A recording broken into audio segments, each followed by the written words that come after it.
बिस्मिल्लाहिर्रहमानिर्रहीम। अस्सलाम वालेकुम गाइस, अभी हम केमिस्ट्री के जो है ना ऑनलाइन लेक्चर फर्स्ट ईयर के स्टार्ट करने जा रहे हैं।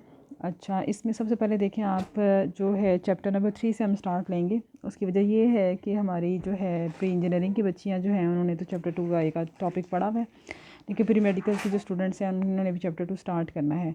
तो सिलेबस चूँकि दोनों डिसिप्लिन्स में थोड़ा सा एक जैसा नहीं है, तो हम चैप्टर नंबर 3 से स्टार्ट लेंगे। लेकिन आपने इसमें परेशान नहीं होना कि चैप्टर नंबर 2 शायद हम पढ़ाएंगे नहीं, ऐसा नहीं है। आपको चैप्टर 2 पढ़ाया जाएगा, लेकिन इंशाल्लाह जब आप कॉलेज आ जाएंगे तब हम चैप्टर नंबर 2 दो ही तो उसके टॉपिक्स हैं शामिल, तो जो उसके 2 टॉपिक्स होंगे वो हमने जो है ना वो इसके अंदर शामिल करने हैं।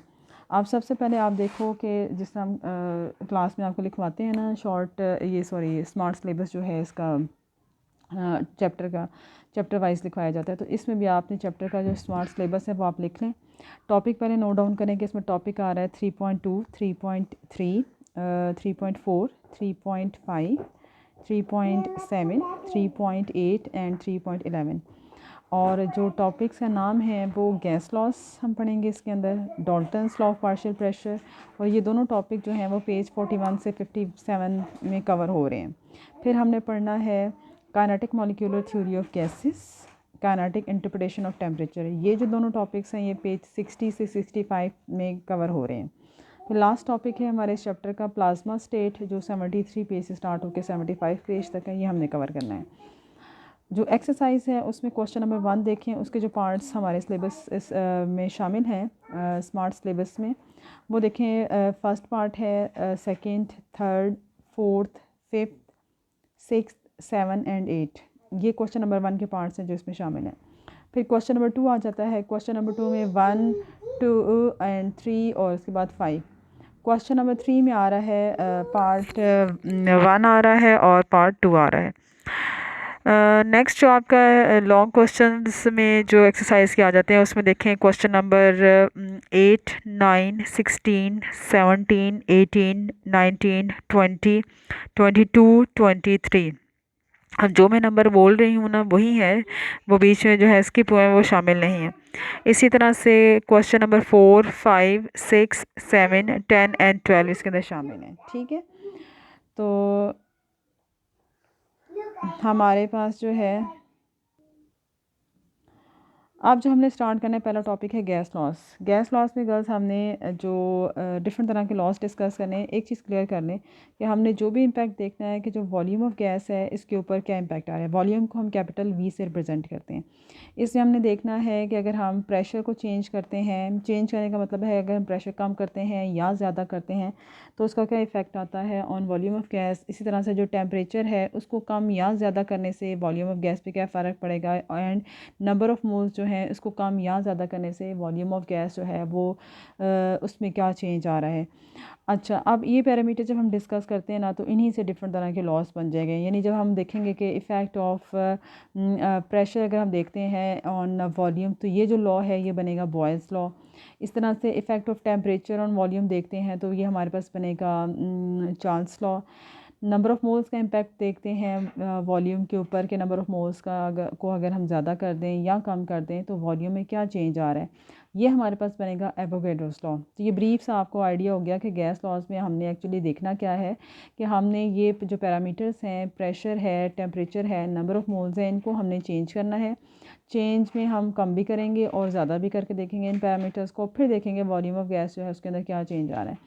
एक चीज़ आपने जहन में रखनी है कि जब हम प्रेशर का इफ़ेक्ट वॉल्यूम के ऊपर देख रहे होंगे तो हमने ये जो दोनों पैरामीटर्स हैं, temperature and number of moles, इनको हमने कांस्टेंट कर देना है, इनको चेंज नहीं करना।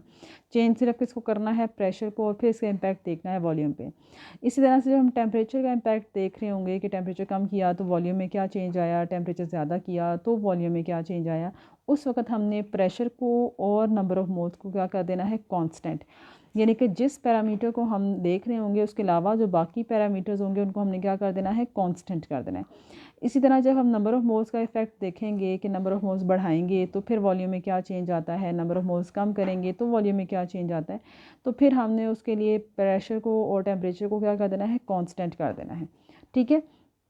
अच्छा, ये 3 लॉस की जो मैंने नाम बताया है कि प्रेशर के केस में क्या लॉ बनेगा, बॉयल्स लॉ, टेम्परेचर के केस में क्या लॉ बनेगा, चार्ल्स लॉ, और नंबर ऑफ़ मोल्स के केस में क्या कौन सा जो है लॉ बनेगा, एवोगेड्रोस का। इसके अलावा भी जो आपके सिलेबस में लॉज शामिल हैं उसमें Graham's law and Dalton's law of partial pressure जो है वो शामिल है, तो वो हम डिस्कस करेंगे, ठीक है।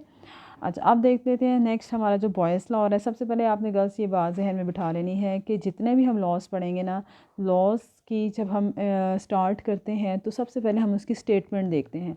लॉ की डेफिनेशन नहीं होती, लॉ की स्टेटमेंट होती है, ये बात जहन में रखनी है। बुक में आपकी स्टेटमेंट इस तरह से हाईलाइट हुई होगी कि the volume of a given mass of a gas at constant temperature, क्योंकि हम बॉयस लॉ डिस्कस कर रहे हैं। गिवन मास का मतलब ये है कि हमने उसकी क्वांटिटी फ़िक्स कर दी। टेम्परेचर, कांस्टेंट टेम्परेचर का मतलब है कि टेम्परेचर भी हमने फ़िक्स कर दिया हुआ है। ये दोनों कंडीशन अगर हमने फ़िक्स कर दी हैं तो हम कहेंगे कि द वॉल्यूम जो है इन दोनों फिक्स्ड कंडीशन के ऊपर it is inversely proportional to the pressure applied to the gas, कि वॉल्यूम का और जो हम कहते हैं कि प्रेशर का आपस में क्या रिलेशनशिप बनता है, इन्वर्स, कि अगर हम प्रेशर जो है वो it is pressure applied to the gas और on the gas it is inversely proportional to the volume of the gas. अब यहाँ पे हमने कंडीशन क्या लगा दी है कि हमने टेम्परेचर को और नंबर ऑफ़ मोल्स इन दोनों को हमने यहाँ पे क्या कर दिया है, कांस्टेंट कर दिया। ये दोनों पैरामीटर हमने यहाँ पर क्या कर दिए हैं, कांस्टेंट कर दिए हैं, ठीक है। अब यहाँ से हम देखेंगे कि हमारा जो वॉल्यूम और प्रेशर का रिलेशनशिप है जो हमने ये देखा, तो हम अगर प्रोपोर्शनैलिटी हटाते हैं तो गर्ल्स आपको पता है कि वहाँ पर क्या आती है, इक्वालिटी आती है। जब इक्वालिटी आएगी तो साथ ही कोई ना कोई कांस्टेंट आएगा। जो कांस्टेंट यहाँ पर आएगा उसको हम रिप्रेजेंट करते हैं स्मॉल के साथ, it is divided by P. तो ये जो हमारे पास इक्वेशन बन रही है, इक्वेशन के फॉर्म में आ रही है, इसको हम क्या बोलेंगे, it is the mathematical form और mathematical expression of Boyle's law, ठीक है। इसको एक और तरीके से भी हम लिख सकते हैं। किस तरह से लिख सकते हैं कि P V is equal to K. अब देखें मैंने सिर्फ रीअरेंज किया है, प्रेशर को यहाँ से मूव करके मैंने कहाँ पे मैं यहाँ से प्रेशर जो था हमारा ये जो दिया हुआ था डिनोमिनेटर में, इसको यहाँ से शिफ्ट कर दिया है टू ये वॉल्यूम की तरफ। तो यहाँ पे ये किस फॉर्म में आ गया, प्रोडक्ट ऑफ पी वी की फॉर्म में आ गया। अब हम यहाँ पे क्या करते हैं, एक नेक्स्ट स्टेटमेंट देख लेते हैं कि the product of pressure and volume of a fixed amount of gas at constant pressure is a constant quantity. कि अगर हम दो चीज़ों का प्रोडक्ट लें, प्रोडक्ट हमने किन दो चीज़ों का लेना है, एक हमारे पास है प्रेशर और दूसरा हमारे पास है वॉल्यूम, और कंडीशन क्या है, वही कि फ़िक्स्ड हमारे पास अमाउंट होगी और कांस्टेंट टेम्परेचर होगा। तो इन दोनों का जो प्रोडक्ट हम निकालेंगे, इन दोनों को अगर हम मल्टीप्लाई करेंगे तो answer will be a constant quantity. Answer कुछ भी आ सकता है लेकिन वो कांस्टेंट होगा। मतलब क्या है कि अगर हम गर्ल्स पहली कंडीशन अप्लाई करेंगे ना, तो ये हमारे पास पी और वन बन जाएगा और वी वन बन जाएगा, is it will be equal to K. Second condition apply करते हैं तो हम कहते हैं हमारे पास पी के साथ पैरामीटर क्या आ जाता है, P2 और साथ में V2 सेकेंड कंडीशन के ऊपर। और इसी तरह से ये भी कांस्टेंट क्वांटिटी, ये दोनों सेम होंगी, के यहाँ पे भी और फर्स्ट कंडीशन में भी और सेकंड कंडीशन में भी सेम होगा। इसी तरह से P के ऊपर हम थर्ड कंडीशन लगाते हैं तो हम P3 V3 करेंगे, ये हमारे पास किसके इक्वल आ जाएगा, ये हमारे पास के इक्वल आ जाएगा। अब यहाँ पे जो हमारे तीनों पैरामीटर्स आ रहे हैं ना, ये जो हमारे पास आ रही हैं P1 V1, ये जो हम कह रहे हैं ना इट इज़ इक्वल टू के, P2 V2 is equal to के आ रहा है, P3 V3 is equal to के आ रहा है। तो इसका मतलब ये है कि हमारे पास जब हम ये कंडीशंस अप्लाई करेंगे तो जो भी आंसर आएगा, जो इसको हम कह रहे हैं कि के से हम रिप्रेजेंट करें, ये जो आंसर है it will be a constant. हो सकता है इन दोनों का प्रोडक्ट निकालें तो आंसर विल बी 2, तो इसका मतलब है यहाँ पे भी 2 आएगा, इधर भी 2 आएगा और लास्ट कंडीशन में भी 2 आएगा। इसी तरह से हो सकता है आंसर यहाँ पे P1 V1 को प्लस कर मल्टीप्लाई करके आंसर जो है वो 5 आए, तो फिर वो के की वैल्यू यहाँ पे भी 5 होगी, यहाँ पे भी 5 होगी, यहाँ पे, यानी कि गिवन क्वांटिटी के लिए आपके पास आंसर जो है वो तीनों के लिए सेम आएगा। अगर हम अपने कांस्टेंट पैरामीटर चेंज करेंगे तो फिर के की वैल्यू चेंज हो सकती है। नेक्स्ट देखिए, इसमें आ जाता है इसकी experimental verification of Boyle's law. Experimental verification girls आपने जब करनी है तो ये देखें यहाँ पे हमने क्या किया है कि हमने पहली जो कंडीशन अप्लाई की, इसमें हमने ऊपर आपको नज़र आ रहा है 2 एटमॉस्फेयर, हमने प्रेशर कितना रख दिया 2 एटमॉस्फेयर प्रेशर रख दिया और वॉल्यूम जो टेम्परेचर है वो हमारे पास 25 डिग्री सेंटीग्रेड कांस्टेंट है। फिक्स क्वांटिटी हमने गैस की ले ली इसके अंदर, और यहाँ पे आपको वॉल्यूम नज़र आ रहा है, वॉल्यूम कितना है 1 डेसीमीटर क्यूब है। ये पहली कंडीशन, आप इसे कह सकते हैं दिस इज़ P1 V1, ठीक है। P1 यहाँ पर क्या है 2 P, और हमारे पास V1 यहाँ पर क्या है, अब वो 1 डेसीमीटर क्यूब है। दोनों का हम मल्टीप्लाई करें तो आंसर क्या आता है हमारे पास 2 आता है। जैसे आपको ये नीचे नज़र आ रहा है, हमने यहाँ पे P1 को 2 एटमॉस्फेयर लिया और V1 1 लिया डेसीमीटर क्यूब, तो हमारे पास आंसर जो आ रहा है वो 2 डेसीमीटर क्यूब डॉट एटमॉस्फेयर, यानी यूनिट्स आगे साथ में, तो हमने इसको रिप्रेजेंट कर दिया K के साथ। फिर ये सेकंड कंडीशन है। सेकंड कंडीशन में आपको नज़र आ रहा है कि हमने जो प्रेशर है वो डबल कर दिया। पहले कितना था 2 एटमॉस्फेयर, अब हमने उसको डबल करके कितना कर दिया है 4 एटमॉस्फेयर। जब हम प्रेशर बढ़ाएंगे, आपको पता है प्रेशर का और वॉल्यूम का अभी हमने पढ़ा है कि इन्वर्स रिलेशनशिप है, यानी हम प्रेशर बढ़ाएंगे तो वॉल्यूम कम हो जाएगा, अगर हम प्रेशर कम करेंगे तो वॉल्यूम जो गैस का है वो बढ़ जाएगा। यहाँ पर हमने क्या किया है, यहाँ पे हमने जो प्रेशर है वो डबल कर दिया है, तो डेफिनेटली वॉल्यूम इंक्रीज़ भी उतने ही, जितने टाइम्स हमने प्रेशर बढ़ाया उतने टाइम्स वॉल्यूम कम हो जाएगा। यहाँ पे देखें प्रेशर हमने डबल किया था तो वो 2 × 2 हुआ था, यहाँ पे वो डिक्रीज़ हो रहा है तो 1 डिवाइडेड बाय 2 हो जाएगा। ये जो कंडीशन है ये हमारी बनती है सेकंड कंडीशन, जिसको हम रिप्रेजेंट कर रहे हैं यहाँ पे P2 V2 के साथ। 4 हमारा क्या है यहाँ पे जो हमने प्रेशर अप्लाई किया है सेकंड कंडीशन में, और 1/2 क्या है डिक्रीज़ इन वॉल्यूम। वॉल्यूम जो है वो ओरिजिनल का हाफ हो गया हुआ है। फिर हमने थर्ड कंडीशन लगानी है गर्ल्स। थर्ड कंडीशन लगाएंगे तो जो प्रेशर है वो हमने इंक्रीज़ करके कितना कर दिया 6 एटमॉस्फेयर, और ये देखें अगर हमने प्रेशर ओरिजिनल जो प्रेशर था उसका हमने 3 टाइम्स इंक्रीज़ किया है, तो ओरिजिनल वॉल्यूम का जो वॉल्यूम डिक्रीज़ होगा वो भी 3 टाइम होगा। यानी ये अगर 6 कैसे आ रहा है, 2 को 3 के साथ मल्टीप्लाई करेंगे तो 6 आया ना, तो यहाँ पर 1 को हमने किसके साथ डिवाइड करना है 3 के साथ करना है, क्योंकि 3 टाइम्स ये आ रहा है। तो अब यहाँ पे देखिए हमारे पास जो थर्ड कंडीशन के ऊपर प्रोडक्ट बनेगा ना, वो क्या बनेगा कि ये आपके पास आ रहा है प्रेशर की वैल्यू क्या आ रही है 6 एटमॉस्फेयर, वॉल्यूम की वैल्यू क्या आ रही है 1/3 डेसीमीटर क्यूब। इन दोनों को अगर हम सॉल्व करते हैं मल्टीप्लाई करके तो हमारे पास आंसर आता है 2 डेसीमीटर क्यूब डॉट एटमॉस्फेयर, और ये इसको हम कह रहे हैं it will be equal to a constant quantity K। ठीक हो गया। तो यानी कि यहाँ से ये लॉ वेरीफाई हो रहा है कि P1 V1 is equal to P2 V2 and it will be equal to P3 V3। ठीक हो गया। इसके बाद हमारे पास आता है इसी को अगर हम लिखना चाहते हैं तो आप कैसे लिखोगे गर्ल्स, आप लिखोगे P1 V1 is equal to P2 V2 is equal to P3 V3 is equal to a constant quantity K, यानी कि आपके पास इसकी मैथमेटिकल जो फॉर्म है ना वो आ गए। ठीक है, अब हम देख लेते हैं नेक्स्ट पेज पे हमारे पास जो है वो इससे रिलेटेड जो एग्जांपल आ रही है वो कौन सी वाली है। एग्जांपल आपने लाजमी करनी है, जो टॉपिक आ गया उनसे रिलेटेड आपने न्यूमेरिकल करने होते हैं। इसमें देखें न्यूमेरिकल यहाँ पे चूँकि अकॉर्डिंग टू बॉयज़ लॉ है तो इट्स वेरी इजी न्यूमेरिकल। अब यहाँ पे न्यूमेरिकल की स्टेटमेंट देख लेते हैं कि gas having a volume of 10 decimetre cube is enclosed in a vessel eight 0 degree centigrade and the pressure is 2.5 atmosphere. यानी कि वॉल्यूम जो हमने गैस का लिया है वो क्या है 10 डेसीमीटर क्यूब है, इसको हम इनिशियल कंडीशन कहते हैं तो V1 कह देते हैं। टेम्परेचर कितना लिया हुआ है 0 डिग्री सेंटीग्रेड। टेम्परेचर हम केल्विन में अगर कन्वर्ट करते हैं तो आपको पता है कि 0 डिग्री सेंटीग्रेड में हमें 273, ये कांस्टेंट फिगर है, ये हम प्लस करेंगे तो it will be converted into a kelvin, तो हमारे पास टेम्परेचर केल्विन स्केल में क्या होगा 273। प्रेशर जो गैस पे अप्लाई किया गया है इनिशियली वो है 2.5 एटमॉस्फेयर, तो हम इसको बोलेंगे इट इज़ इनिशियल प्रेशर या P1, तो 2.5 एटमॉस्फेयर आ गया। तो gas is allowed to expand, अब गैस को हमने अलाउ किया है एक्सपैंड, गैस एक्सपैंड कर रही है, इसका मतलब इसको वॉल्यूम क्या हो रहा है कम होगा या ज़्यादा होगा, उसका वॉल्यूम ज़्यादा होगा। तो इसका मतलब ये है कि हमने उसको अगर वॉल्यूम ज़्यादा करना है तो प्रेशर क्या करेंगे कम करेंगे। तो प्रेशर जो इनिशियली 2.5 था, अब हमने प्रेशर जो है वो क्या कर दिया है 2 कर दिया है, तो हम इसको बोलेंगे this is P2। What will be the new volume, आपने कैलकुलेट क्या करना है कि न्यू वॉल्यूम जो है वो क्या होगा। न्यू वॉल्यूम मीन्स आपने यहाँ पे V2 कैलकुलेट करना है। If the temperature is maintained eight 273 kelvin, यानी कि टेम्परेचर मेंटेन करने का मतलब है कि टेम्परेचर हमने क्या किया हुआ है कांस्टेंट किया हुआ है। तो हमें यहाँ पे जो हमने डाटा में तो लिख दिया है कि दिस इज़ P1 और V1 और T1, लेकिन हमें T1 और T2 यहाँ पे रिक्वायर्ड नहीं है क्योंकि दोनों कंडीशंस क्या हैं, कांस्टेंट है। आपने जस्ट उसके अंदर क्या करना है, इसमें फार्मूला में वैल्यूज़ पुट करनी है और रीअरेंज करना है और V2 की वैल्यू जो है वो कैलकुलेट कर लेनी है। ठीक हो गया। आगे हमारे पास इंपॉर्टेंट इसमें आ रहा है graphical explanation of Boyle's law. अच्छा, ये जो आपके पास न्यूमेरिकल है, ये फाइनल फॉर्म में अगर आप देखना चाहते हैं तो ये आपके सामने नज़र आ रहा है कि टेम्परेचर जो है वो आपका वही कांस्टेंट हो गया। आपने दोनों वैल्यूज़ लगाई, यहाँ पे आपको नज़र आ रहा होगा कि हमने वैल्यूज़ लगाने के बाद रीअरेंज किया तो वॉल्यूम फाइनली हमारे पास कितना आ गया है, ये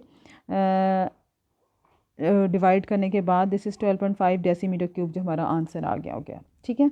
अच्छा, इसके बाद हम देख लेते हैं कि जो हमारे पास ये है, इसी आर्टिकल का इंपॉर्टेंट पार्ट है। यहाँ से शॉर्ट क्वेश्चन आ जाते हैं।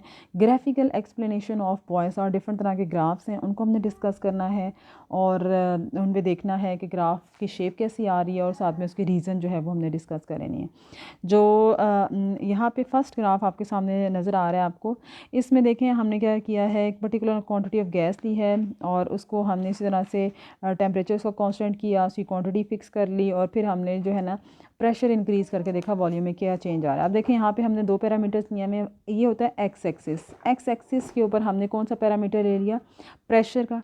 ठीक है। और जो वाई एक्सिस है उस पर हमने ले लिया है वॉल्यूम। अब हमें पता है कि जो हमारा बॉयल्स लॉ में वॉल्यूम का और प्रेशर का आपस में रिलेशनशिप कैसा है, इन्वर्स है। यानी कि अगर हम वॉल्यूम जो है प्रेशर बढ़ाएंगे, यानी कि देखें ना स्टार्ट में यहाँ पे जो वैल्यू है दिस इज़ ज़ीरो, इसका मतलब है यहाँ से ऑनवर्ड जब हम मूव कर रहे हैं, एरो इस तरफ जा रहा है, इसका मतलब वैल्यू ज़ीरो से इंक्रीज़ हो रही है। प्रेशर इंक्रीज़ करेंगे तो जो हमारा वॉल्यूम है वो नीचे की तरफ आ रहा है, इसका मतलब है वॉल्यूम डिक्रीज़ हो रहा है।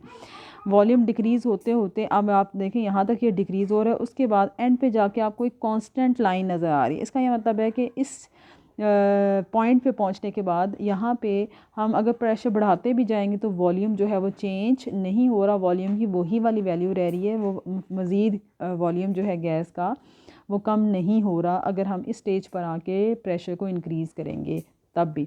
उसकी वजह क्या है कि आपको पता है कि जो वॉल्यूम है वो गैस का क्यों डिक्रीज़ नहीं हो रहा, क्योंकि गैस जो है उसके पार्टिकल्स मटेरियल पार्टिकल्स होते हैं और उनके दरमियान में एम्प्टी स्पेसेस होती हैं। वो एम्प्टी स्पेसेस रहती हैं, अगर वो हम ख़त्म कर दें तो गैस की जो फिज़िकल नेचर है वो चेंज हो जाएगी, वो कन्वर्ट हो जाएगी इनटू लिक्विड स्टेट। तो हमने अगर गैस लॉ तक ही इसको गैस को गैशियस स्टेट में ही डिस्कस करना है तो फिर इससे फर्दर हम अपना प्रेशर बढ़ाएंगे भी तब भी वॉल्यूम जो है उसके अंदर कोई चेंज नहीं आएगा, बिकॉज गैस के पार्टिकल्स क्या हैं, दे आर मटेरियल पार्टिकल्स और उन डेफिनेटली मटेरियल पार्टिकल्स हैं तो उनका मैस भी होगा और उनका वॉल्यूम भी होगा।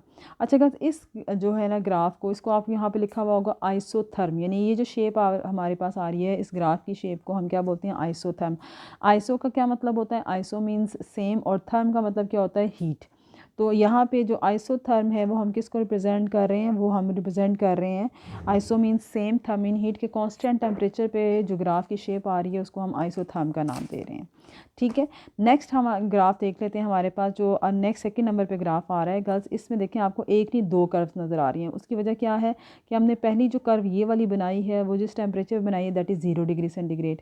ठीक है। अब हम क्या करते हैं, एक और एक्सपेरिमेंट करते हैं और टेम्परेचर चेंज करके वो हम 0 से शिफ्ट कर देते हैं 25 डिग्री सेंटीग्रेड पे। अब हमारे पास ये नई कर्व आती है। अब आपने ये बताना है कि जो कर्व और शेप है वो ऑलमोस्ट सेम है, उसमें कोई खास चेंज नज़र नहीं आ रहा, लेकिन जो पोजीशन ऑफ कर्व है वो चेंज हो गई है। टेम्परेचर 0 से जब हमने बढ़ाया तो वो और 25 कर दिया तो वो जो कर्व है वो शिफ्ट कर जाती है away from this volume axis. Volume axis से एक दूसरी वाली कर्व जो है वो दूर है और उसकी रीज़न आपने क्या बतानी है कि जब हमने टेम्परेचर 0 से बढ़ा के 25 किया तो आपको पता है टेम्परेचर इंक्रीज़ करने से गैस मॉलिक्यूल्स की काइनेटिक एनर्जी इंक्रीज़ होती है। काइनेटिक एनर्जी इंक्रीज़ होने से उनका वॉल्यूम जो है वो इंक्रीज़ कर जाएगा। जब वॉल्यूम इंक्रीज़ करेगा तो ये कर्व स्टार्ट से ही आगे की तरफ शिफ्ट कर जाएगी, हायर वॉल्यूम की तरफ चली जाएगी और फिर जो है जब हम प्रेशर बढ़ाते जाते हैं तो प्रेशर का इफेक्ट वही आ जाएगा। यानी टेम्परेचर इंक्रीज़ करने से जो वॉल्यूम ऑफ गैस है वो स्टार्ट में ही इंक्रीज़ हो गया और फिर हम उसको कांस्टेंट कर देते हैं 25 पे, आगे आगे हम प्रेशर अप्लाई करते जाते हैं, इफेक्ट ऑफ वॉल्यूम देखते हैं तो कर्व की हमारे पास ये शेप आती है। ठीक हो गया। नेक्स्ट हमारे पास जो आ रहा है ग्राफ, इसमें हमने क्या करना है, इसमें हमने अब थोड़ा सा चेंज किया है इसके अंदर। यहाँ पे हमने जो एक्स एक्सिस है उसके ऊपर हमने इन्वर्स ऑफ वॉल्यूम ले लिया है, और जो वाई एक्सिस है उस पर हमने प्रेशर ले लिया है। अच्छा, अब जब हम यहाँ पे देखते हैं तो हमारे पास एक स्ट्रेट लाइन आ रही है, एक भी नहीं दो स्ट्रेट लाइन आ रही है ये ऐसे, ठीक है। पहली जो स्ट्रेट लाइन है वो टेम्परेचर T1 पर आती है, दूसरी स्ट्रेट लाइन जो है वो टेम्परेचर T2 पर आ रही है, यानी कि टेम्परेचर T1 लोअर टेम्परेचर कह लेते हैं और टेम्परेचर T2 को हायर टेम्परेचर कह लेते हैं। अच्छा, ये जो स्ट्रेट लाइन है ये हमें क्या बताती है? अच्छा गर्ल्स, इसमें देखो आपके पास जो है ये वॉल्यूम प्रेशर, और हमने पहले देखा था ना वॉल्यूम का और प्रेशर का आपस में क्या रिलेशनशिप है, इन्वर्स। अगर हम यहाँ पे इसको थोड़ा सा इंटरचेंज कर दें, प्रेशर लिखें और साथ में हम लिख दें यहाँ पर 1/V, ठीक है ना। वो मैंने क्या किया, जस्ट प्रेशर को ऊपर वॉल्यूम की जगह लिख दिया और वॉल्यूम को प्रेशर की जगह लिख दिया। आप देखें, प्रेशर का वॉल्यूम के साथ तो इन्वर्स रिलेशनशिप है, लेकिन प्रेशर का इन्वर्स ऑफ वॉल्यूम के साथ कैसा रिलेशन बनेगा, हम कहेंगे डायरेक्ट रिलेशनशिप है। प्रेशर का इन्वर्स ऑफ वॉल्यूम के साथ डायरेक्ट रिलेशनशिप है, यानी जैसे जैसे हम इन्वर्स ऑफ वॉल्यूम इंक्रीज़ करेंगे तो प्रेशर भी क्या करेगा, इंक्रीज़ करेगा। जैसे जैसे हम इन्वर्स ऑफ वॉल्यूम डिक्रीज़ करेंगे तो प्रेशर भी क्या करेगा, डिक्रीज़ करेगा। तो यानी कि इम्पैक्ट इन दोनों के ऊपर क्या आएगा, सेम आएगा। इसलिए हम कहते हैं कि डायरेक्ट रिलेशनशिप है। इसीलिए हम जब इनका ये ग्राफ यहाँ पे प्लॉट करते हैं तो हमारे पास एक स्ट्रेट लाइन आती है, बिकॉज प्रेशर का और इन्वर्स और वॉल्यूम का कैसा रिलेशनशिप है, इन्वर्स रिलेशनशिप है। अच्छा, एक पॉइंट यहाँ पे जो इम्पोर्टेंट डिस्कस हुआ है कि स्ट्रेट लाइन जो है वो will meet at origin. Origin इस पॉइंट को कह रहे हैं कि स्ट्रेट लाइन दोनों की यहाँ पे आपस में क्या होती है, स्टार्टिंग में एक जैसी होती है। यानी कि इसका ये मतलब है कि जब प्रेशर जो है वो बिल्कुल वेरी क्लोज टू ज़ीरो होगा तो वॉल्यूम जो है वो इतना इंक्रीज़ कर जाएगा, क्योंकि प्रेशर कम है तो डेफिनेटली वॉल्यूम ने इंक्रीज़ होना है। जब वॉल्यूम इंक्रीज़ होगा तो इन्वर्स ऑफ वॉल्यूम कम हो जाएगा। ये बात समझ आइए कि वॉल्यूम अगर ज़्यादा हो और हम उसका इन्वर्स ऑफ वॉल्यूम निकालें, यानी उसकी वैल्यू को 1 से डिवाइड करें तो वो छोटी आएगी, और अगर वॉल्यूम कम है और उसको हम 1 से डिवाइड करें तो उसका इन्वर्स जो आएगा ना वो ज़्यादा आएगा। ये आप मैथमेटिकली करके देख भी सकते हैं। कैसे करोगी, आप दो कोई सी वॉल्यूम की वैल्यू ले लो, एक को ले लो 10 ले लो और दूसरी वैल्यू आप ले लो 6 ले लो, ठीक है। आपने इनका इन्वर्स निकालना होगा तो 1/10 निकालना, इसका इन्वर्स निकालना है तो आप 1/6 करके निकालोगे तो आंसर आपके पास सामने आ जाएगा। क्लियर हो जाएगा कि 10 जो हमारे पास था, जब 10 था तो इसकी हमने जब इन्वर्स निकाला 1/10 तो उसकी वैल्यू क्या आ रही है, 0.1 आ रही है। जब हमारे पास 6 था और उसका हमने इन्वर्स ऑफ वॉल्यूम निकाला 1/6 तो उसकी वैल्यू क्या आ रही है, वो डेफिनेटली 0.1 से जो है वो ये 10 हाई था, इसकी 1 कम आ गई, जो 6 साथ करेंगे तो उसकी वैल्यू जो है वो हाई आएगी, 0.1 से हाई आएगी। तो जो वॉल्यूम होता है उसका जब हम इन्वर्स निकालेंगे तो वो ज़्यादा, अगर वॉल्यूम ज़्यादा है तो उसका जब इन्वर्स निकालेंगे तो वो कम आएगा, और अगर वॉल्यूम कम है और उसका इन्वर्स निकालना होगा तो वो ज़्यादा आ जाएगा। इसलिए हमारे पास ग्राफ की जो है ना वो इस किस्म की शेप आती है। अब हमने लास्ट ग्राफ जो है वो डिस्कस करना है, और जो लास्ट ग्राफ हमारे पास आ रहा है वो है हमारे पास दो पैरामीटर्स, एक प्रेशर ले लिया और दूसरा हमने प्रेशर एंड वॉल्यूम का प्रोडक्ट ले लिया है। अब इसमें हमारे पास क्या आती है, एक स्ट्रेट लाइन, ये डॉटेड लाइन आपको नज़र आ रही है। डॉटेड लाइन किसके पैरेलल चल रही है, प्रेशर एक्सिस के पैरेलल चल रही है। ये वही चीज़ है जो हमने भी पहले एक्सपेरिमेंटल वेरिफिकेशन में की थी, जिसमें हमने क्या बोला था कि हम कहते हैं कि जी P1 is equal to P2 is equal to P3 वही चीज़ हमने ग्राफ की फॉर्म में यहाँ पे प्लॉट की है कि हम पर प्रेशर की जो मर्ज़ी वाली वैल्यू ले लें, उस वक्त हमारे पास जो प्रोडक्ट ऑफ PV है वो कांस्टेंट आता है। पहली दफ़ा अगर 2 आया, दूसरी दफ़ा भी 2 आया, तीसरी दफ़ा भी 2 आया, चौथी दफ़ा भी करेंगे 2 आएगा, पाँचवीं दफ़ा करेंगे फिर 2 आएगा। इसका मतलब एक स्ट्रेट लाइन आएगी। इसको भी हम स्ट्रेट लाइन ही कहते हैं, लेकिन हम कहते हैं this straight line is parallel to, इसके पैरेलल चल रही है, it is parallel to pressure axis, ठीक है। और यही ग्राफ भी बाद में हम यूज़ करते हैं कि हम देखते हैं कि जो गैस है उसका बिहेवियर आइडियल है या नहीं आइडियल या नॉन आइडियल है। अगर इसी तरह की स्ट्रेट लाइन आ जाती है तो हम कहते हैं जो गैस का बिहेवियर है वो आइडियल है, यानी कि वो बॉयल्स लॉ को ओबे कर रही है। अगर गैस का हमने जो है ना इस ये वाला ग्राफ उसका प्लॉट किया और ऐसी स्ट्रेट लाइन नहीं आती तो इसका मतलब है कि वो बॉयज़ लॉ को ओबे नहीं कर रही, और अगर कोई गैस लॉस को ओबे नहीं करेगी तो फिर हम कहते हैं कि वो नॉन आइडियल गैस है। तो बिहेवियर ऑफ गैस क्या हो जाएगा? Non ideal. ठीक है, होपफुली आपको इंशाल्लाह यहाँ से काफ़ी चीज़ें क्लियर हो गई होंगी इस टॉपिक से। टॉपिक को अच्छे तरीके से प्रिपेयर करना है। ये जो जितने ग्राफ दिए मैं ना, ये आपके शॉर्ट में आते होते हैं और उसमें आपसे रीजनिंग जो है वो पूछ ली जाती है। ग्राफ प्लॉट भी करना होता है, इसका इम्पैक्ट देखना होता है। टॉपिक ओवरऑल लॉन्ग भी आ सकता है, तो इसको आपने as a long and short इस तरह से टॉपिक को प्रिपेयर कर लेना है। कोई भी पॉइंट अगर आपको क्लियर ना हो रहा हो तो आपने मैसेज करके पूछ लेना है। फिर नेक्स्ट लेक्चर में इंशाल्लाह हम नेक्स्ट पॉइंट लेक्चर करने से पहले इसको हम जो है वो देख लेंगे। ठीक है, न्यूमेरिकल की प्रैक्टिस करके देखनी है। अपना ख्याल रखिएगा। अल्लाह हाफिज़।